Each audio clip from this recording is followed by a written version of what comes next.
देखिए, आज के लिए अगर किसी रिपोर्ट को बिग ब्रोकरेज हाउस का दर्जा देना चाहिए तो इस बैंक ऑफ बड़ौदा के ऊपर जो रिपोर्ट्स आई हैं उन्हीं को ही देना चाहिए। मेजरली सभी ने इसको एक थम्स अप दिया और बहुत स्ट्रॉन्ग टारगेट्स दिए हैं। शुरुआत करूंगा मैं सीएलएसए के साथ। करीब करीब 130 रुपये का टारगेट उन्होंने रखा है बैंक ऑफ बड़ौदा में, यानी कि 80 रुपये का मौजूदा लेवल है ऑलमोस्ट, और वहाँ से करीब करीब 50 रुपये का पोटेंशियल अपसाइड सीएलएसए खुलता हुआ देख रहा है। जेपी मॉर्गन 110 रुपये का टारगेट दे रहे हैं। ओवरवेट की रेटिंग है। मॉर्गन स्टैनली की इक्वल वेट रेटिंग है, लेकिन फिर भी 100 रुपये का टारगेट, यानी कि 20 रुपये का अपसाइड वो भी यहाँ से खुलते हुए देख रहे हैं। हालांकि क्रेडिट स्विस की रिपोर्ट जो है वो 75 रुपये के आसपास से टारगेट दे रही है, लेकिन उनकी भी कमेंट्री काफ़ी पॉजिटिव है। सबने एक बात साफ की कि नंबर्स ने Q4 के अंदर सरप्राइज किया है पॉजिटिवली, और जो स्लिपेजेस हैं वो 50 बेसिस पॉइंट से नीचे, तो वो एक और एडिशनल पार्ट कंपनी के बैंक के लिए जुड़ता हुआ दिखाई पड़ रहा है। एसेट क्वालिटी फ्रंट पर बेहतर परफॉर्मेंस Q4 के अंदर, और स्लिपेजेस करीब करीब 3000 करोड़ रुपए के आसपास की। मार्केट में अनुमान था, जो फिलिप कैपिटल की रिपोर्ट थी, करीब 5000 करोड़ रुपए के आसपास का आंकड़ा आता हुआ दिखाई पड़ेगा।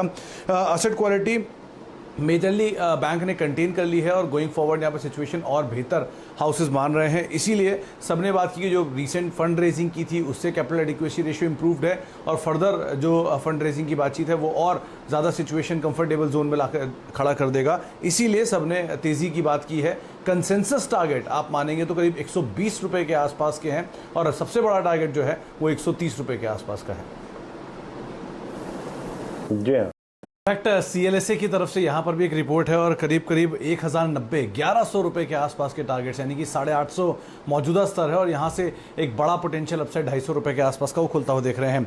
यूबीएस भी 1030 रुपये के टारगेट देख रहा है, बाय साइड की रिपोर्ट है। और गोल्डमैन सैक्स की भी मिनिमम रिपोर्ट जो टारगेट साइड पर आई है वो 1000 रुपये के आसपास आते हुए दिखाई पड़ी है। नंबर्स इन लाइन है, चाहे वो महिंद्रा एंड महिंद्रा के हों या फिर बाकी सब्सिडरीज के हों, और ये भी माना जा रहा है कि जो इंटरनेशनल बिजनेस है वो भी FY23 के एंड तक आते आते ब्रेक इवन पर आने का अनुमान लगाया जा रहा है। करीब करीब जो केपेक्स FY22-24 के लिए कंपनी ने पैन आउट किया है, वो भी उसके अंदर ईवी का भी एक बड़ा केपेक्स है, करीब 3000 करोड़ रुपए के आसपास का, तो वो कंपनी के लिए एक नया ग्रोथ ड्राइवर बनके सामने आ सकता है। साथ ही साथ उनका ये भी मानना है कि एक strong cash flow generation going forward जैसे ही केपेक्स पूरा होगा वहाँ से आना शुरू हो जाएगा। और उसके अलावा उन्होंने कोर EPS जो FY22-23 के लिए वो भी करीब 3 से लेके 5% के आसपास बढ़ाई है। मेजरली सबने अपनी बाय साइड पे इसको शामिल किया है, और सीएलएसए ने इसको अपनी फोकस लिस्ट के अंदर भी रखा है। ऑटो स्पेस में 1100 रुपये के आसपास टारगेट सीएलएसए की तरफ से है, और मेजर कंसेंसस करीब 1050 रुपये के आसपास का है। इतने स्ट्रॉन्ग नंबर्स पे टेक क्या है, हाउस व्यूज क्या है? Sumit, good morning. Targets on these level? देखिए, मेजरली सभी की तरफ से एक बाय साइड पे, अपग्रेड साइड पे तेज़ी ही देख रहे हैं। सभी ने इस पे थम्स अप दिया है।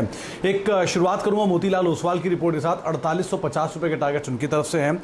जेफरीज की टारगेट करीब 4732 रुपये के आसपास के हैं, और गोल्डमैन सैक्स करीब 4530 रुपये के टारगेट दे रहा है, और तीनों ही मेजरली बाय साइड की रेटिंग के साथ जा रहे हैं।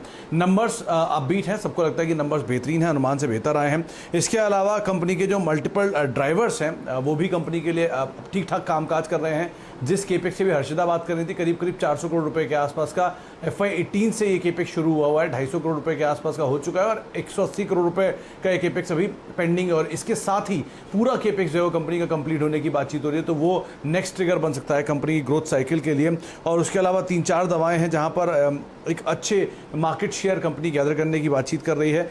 7% के आसपास रेवेन्यू बाकी कंसेंसस अनुमान से बेहतर आया है, तो मोर लेस सभी की तरफ से 4700-4800 रुपये के आसपास के टारगेट्स हैं, और तेज़ी ही की तरफ सबकी तरफ जो कॉल्स है वो आते हुए दिखाई पड़ रही हैं।